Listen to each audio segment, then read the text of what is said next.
Hace 200 años, Simón Bolívar luchó contra el imperialismo en estas tierras.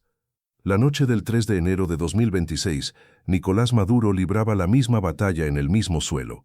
Pero esta vez el enemigo no era solo el poder militar, sino toda la prensa mundial. Y Maduro resistía solo contra el mayor ataque imperialista de la historia. Si esta historia de valor y resistencia te conmueve, dale like y suscríbete al canal para seguir descubriendo las verdades ocultas detrás de los líderes que cambiaron la historia. Pero lo más impactante era la verdadera dimensión de esta lucha. Si crees que el mundo necesita conocer estas historias de verdadero coraje, únete a nuestra misión dándole like y suscribiéndote para seguir destapando la verdad. 1 de enero de 2026, medianoche. En el despacho privado del piso más alto del Palacio de Miraflores, Nicolás Maduro se sentaba solo. En su escritorio había dos fotografías, una de Hugo Chávez, otra de Simón Bolívar. Bajo la mirada de estos dos grandes líderes, reflexionaba sobre el destino de su país en el 25 aniversario de la Revolución Bolivariana. Los informes de la CIA que había recibido esa noche eran cristalinos. La administración Trump había planificado una intervención militar masiva en Venezuela. La justificación era la de siempre: traer la democracia. El objetivo real era apoderarse de las mayores reservas petroleras de la historia mundial. Maduro se levantó y caminó hacia la ventana. Abajo, las luces de Caracas parpadeaban en la oscuridad. En esta ciudad vivían 30 millones de venezolanos, y cada luz representaba una familia, un sueño, una esperanza. «Mi querido Chávez», susurró mirando la fotografía, «¿cómo protegeré a este pueblo que me confiaste?». En ese momento, sus pensamientos volaron a 1999, cuando Chávez le había entregado un regalo muy especial, un diario personal que había pertenecido a Simón Bolívar. En sus páginas amarillentas, el libertador había escrito sobre sus momentos más difíciles, sobre las noches en que el peso de la patria aplastaba sus hombros. «La libertad de América es el sueño que alimenta mi alma», había escrito Bolívar en 1800. «Aunque el mundo entero se una contra nosotros, no dejaremos que nuestros hijos nazcan en cadenas». Justo en este punto todo cambió. Sonó un golpe en la puerta. Entró Cilia Flores, seguida de Jorge Rodríguez, Nicolás Maduro Guerra y sus asesores más cercanos. En todos sus rostros se veía la misma preocupación. «Presidente», dijo Rodríguez, con un temblor en la voz, «los últimos informes de nuestras fuentes en la CIA, Trump actuará en 48 horas». Maduro se volvió y miró a cada uno de sus rostros. Estas personas habían luchado junto a él durante 25 años. Desde la época de Chávez, habían superado juntos cada día difícil que había vivido Venezuela. «Compañeros», dijo con voz calmada, «¿saben lo que dijo Bolívar en 1823? La mayor fuerza de América es su unidad, su mayor debilidad es su división. Ahora no es momento de mostrar esa debilidad». Pero Maduro sabía que la situación era diferente a cualquier crisis anterior. Esta vez no se trataba de sanciones económicas o presión diplomática. Trump había decidido usar la fuerza militar directa y todo el aparato mediático mundial estaba preparado para justificar esta agresión. «Presidente», intervino su hijo Nicolás Maduro Guerra, «los informes indican que han preparado una narrativa completa. Nos presentarán como una amenaza para la democracia mundial. Tienen el apoyo de todos los medios occidentales». Maduro asintió lentamente. Esta era la nueva forma del imperialismo del siglo XXI. Primero destruir la imagen, luego destruir al país. Cilia Flores se acercó a su esposo. En 25 años de matrimonio, nunca lo había visto tan decidido. «Mi amor», le dijo con voz suave, tal vez ha llegado el momento de huir. Piensa en nuestros hijos, piensa en nuestros nietos». Maduro tomó las manos de su esposa.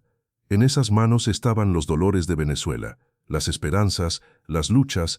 Cilia no era solo una primera dama, era el símbolo de la revolución bolivariana, era la madre del pueblo. «Cilia», dijo mirándola a los ojos, «huyó Bolívar, huyó Chávez, huyó Miranda, en nuestro ADN no está huir. Estas tierras resisten al imperialismo desde hace 200 años». En ese momento, Maduro abrió el cajón de su escritorio y sacó un viejo cuaderno. Era el regalo especial que Chávez le había dado en 1999. «Escúchenme, compañeros», dijo hojeando las páginas, «¿saben lo que hizo Bolívar en 1813 cuando todo el poder del imperio español se unió contra él?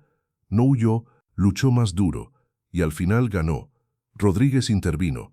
Pero, presidente, ahora la situación es diferente. El poder de Trump hace que el poder de España parezca insignificante. Maduro sonrió. Jorge, ¿has oído alguna vez las historias de los hombres que cambiaron el mundo con 25 personas? Bolívar luchó contra España con 100 hombres. Chávez se levantó contra la oligarquía con 200 personas.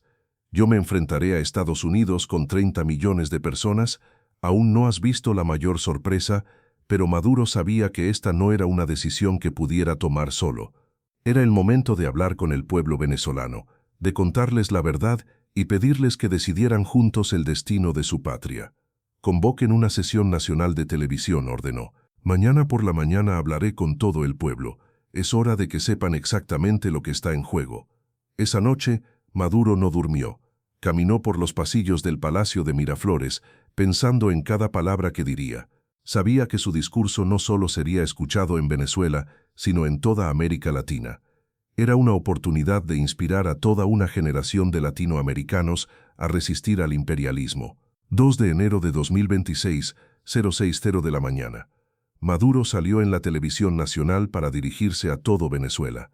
Este discurso se convertiría en uno de los momentos más importantes de la historia venezolana. Cuando las cámaras se encendieron, detrás de Maduro había una enorme bandera de Venezuela.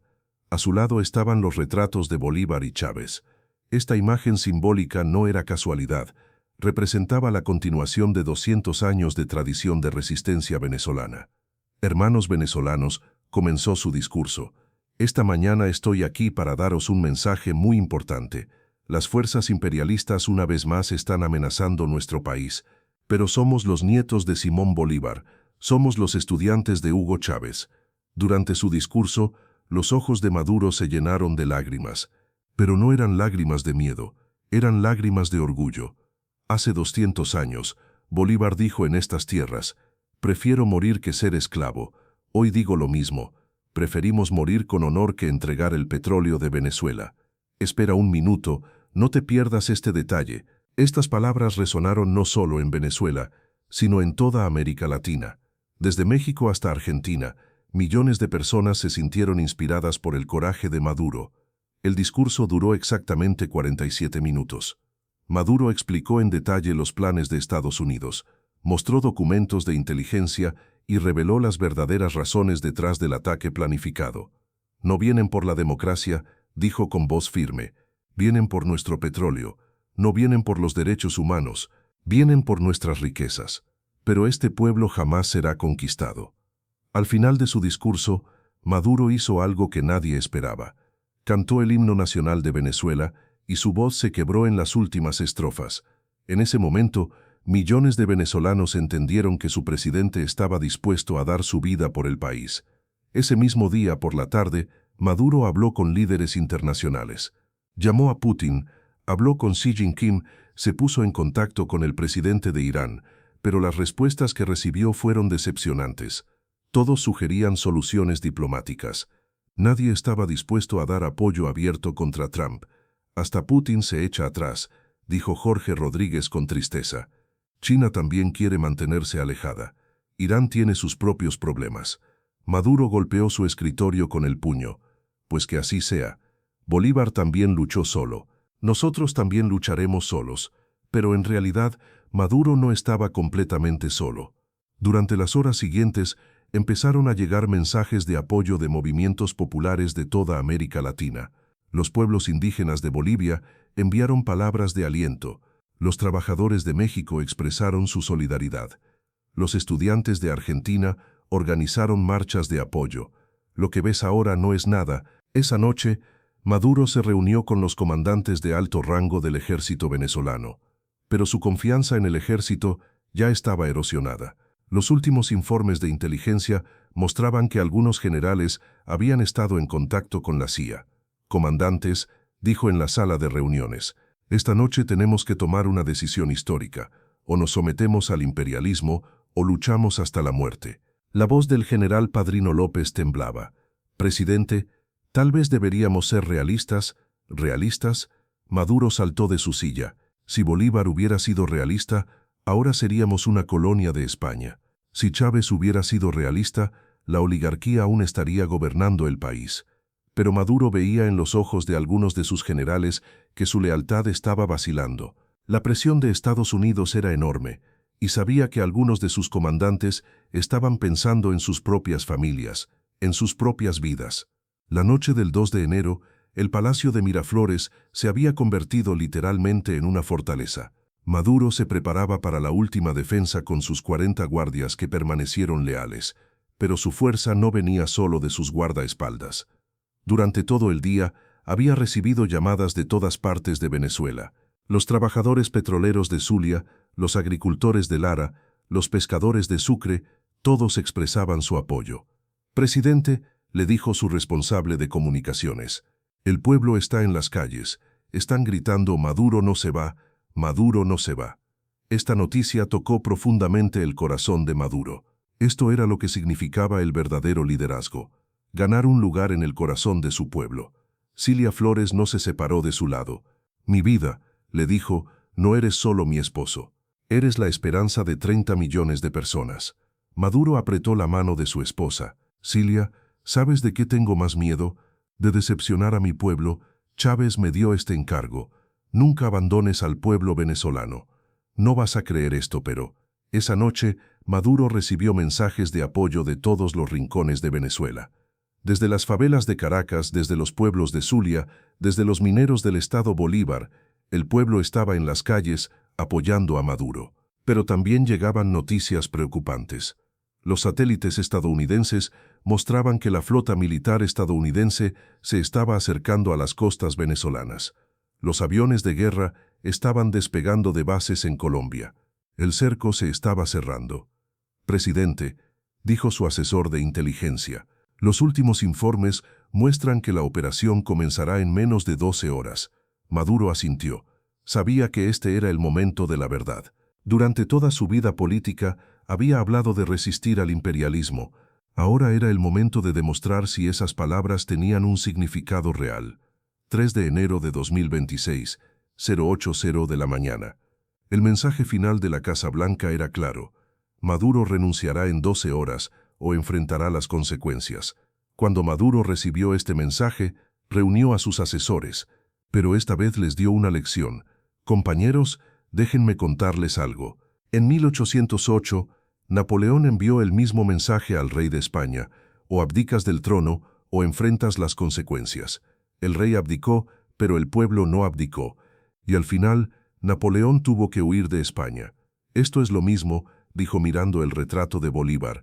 «Trump nos está amenazando, pero no puede amenazar al pueblo venezolano». Pero en su corazón, Maduro sabía que la situación era diferente. Esta vez no era solo una amenaza. Era una operación militar real con todo el poder del complejo militar industrial estadounidense detrás. Todos conocían la verdad, pero el verdadero shock. Durante las horas siguientes, Maduro tuvo una serie de conversaciones privadas con líderes mundiales que no se hicieron públicas. El Papa Francisco lo llamó personalmente, pidiéndole que considerara una solución pacífica. El secretario general de las Naciones Unidas también intentó mediar. «Su Santidad», le dijo Maduro al Papa, «entiendo su preocupación por la paz, pero ¿qué tipo de paz es la que se construye sobre la sumisión al imperialismo?». Estas conversaciones le mostraron a Maduro que incluso las figuras más respetadas del mundo estaban presionándolo para que cediera. Se estaba quedando realmente solo en su resistencia. Al mediodía Maduro tomó su decisión final. Envió un mensaje a todos los líderes mundiales. «A los líderes mundiales y al pueblo venezolano, mi mensaje abierto: yo, Nicolás Maduro Moros, sigo el camino de Bolívar. El petróleo de Venezuela es de Venezuela. Estas tierras no pueden ser colonizadas». Pero luego agregó algo muy importante: «Sin embargo, no quiero que se derrame la sangre de mi pueblo. Los hijos de estas tierras no deben sufrir por las guerras de sus mayores». Estas palabras mostraron el verdadero carácter de Maduro. No era solo un líder, sino también un padre, un ser humano. En ese momento, llamó a una reunión especial con los líderes de las comunidades venezolanas. Representantes de los barrios de Caracas, líderes indígenas de Amazonas, dirigentes sindicales de Guayana, todos se reunieron virtualmente para escuchar las palabras de su presidente.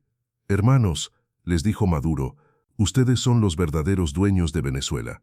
No los políticos, no los militares. Ustedes. Y quiero que sepan que cada decisión que tome será pensando en ustedes y en sus hijos.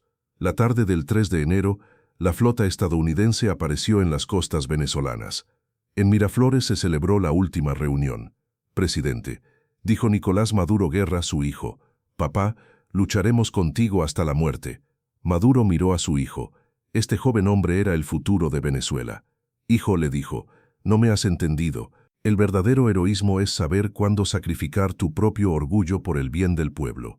En ese momento, Maduro reveló el plan que había estado desarrollando en secreto durante las últimas 48 horas. No era un plan de guerra, sino un plan de resistencia inteligente. Cuando pensaron que todo había terminado, compañeros, dijo Maduro a sus asesores más cercanos, he tomado la decisión más difícil de mi vida. Voy a entregarme voluntariamente. Pero esto no es una rendición, es una estrategia. La sala se quedó en silencio. Nadie podía creer lo que estaban escuchando. Presidente, dijo Cilia Flores con lágrimas en los ojos. ¿Por qué? Porque si resistimos militarmente, explicó Maduro, morirán miles de venezolanos inocentes. Pero si me entrego, salvo vidas y al mismo tiempo muestro al mundo quién es el verdadero agresor. Cilia Flores trataba de entender la decisión de su esposo. Nicolás, ¿por qué? El pueblo estaba listo para luchar contigo. Maduro miró a la cara de su esposa.